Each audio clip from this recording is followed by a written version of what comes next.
shocking, upsetting, unprecedented.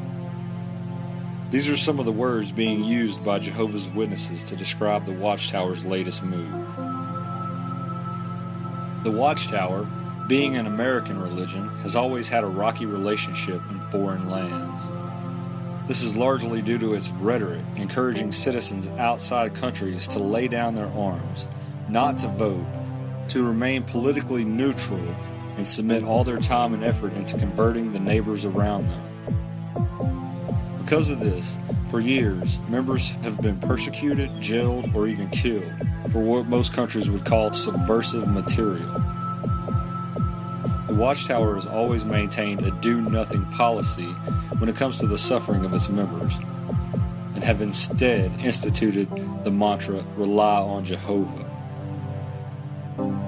However, recently in Russia, after being exposed for not only their subversive nature, but their coercive policies, the breaking up of families, and what seems to be endless cases of pedophilia, the Watchtower has been labeled an extremist organization, now putting itself among the ranks of other extremists such as Al-Qaeda and ISIS.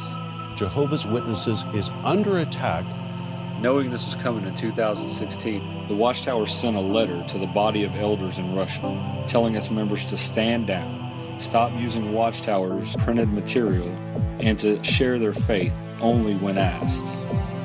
But now, the Russian government, in a last-ditch effort to save its people from this ruthless organization, is threatening to liquidate the assets or the properties Watchtower owns in Russia.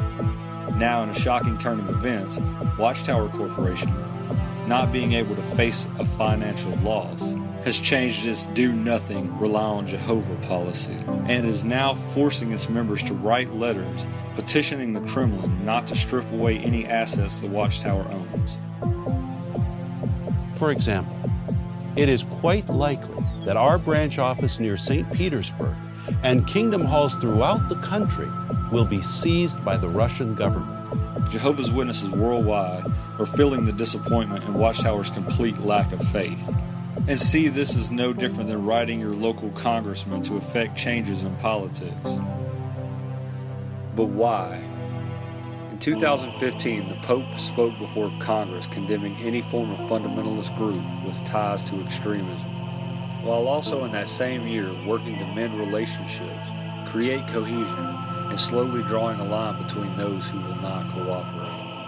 Abbiamo l'obbligo di dire apertamente, avere questa libertà, ma senza offendere,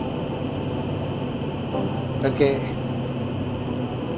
è vero che non si può reagire violentamente, ma se il dottor Gasparri, grande amico, mi dice una parolaccia contro la mia mamma, ma gli aspetta un pugno. In 2017, the trap is now set. Hundreds of unwitting individuals from around the world will now put their name in a letter sympathizing for a group that will now be considered extremist. The Watchtower is making sure people include their full name and addresses, as well as the names of their businesses. In FBI terminology, this would be called a honeypot, an attractive setup for a naive participant.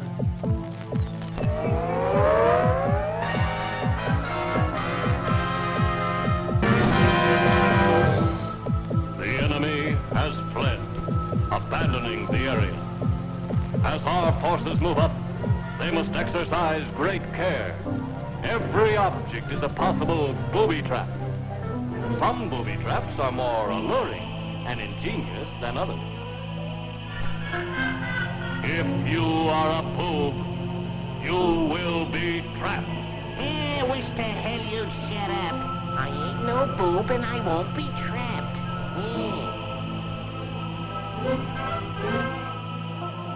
As millions of Americans write letters in sympathy for the extremist organization, a database will start a collection of names, the names of those willing to take a stand.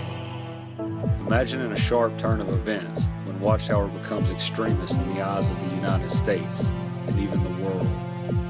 I said now we gotta go and we gotta knock the shit out of these people. We gotta do it. We've gotta do it.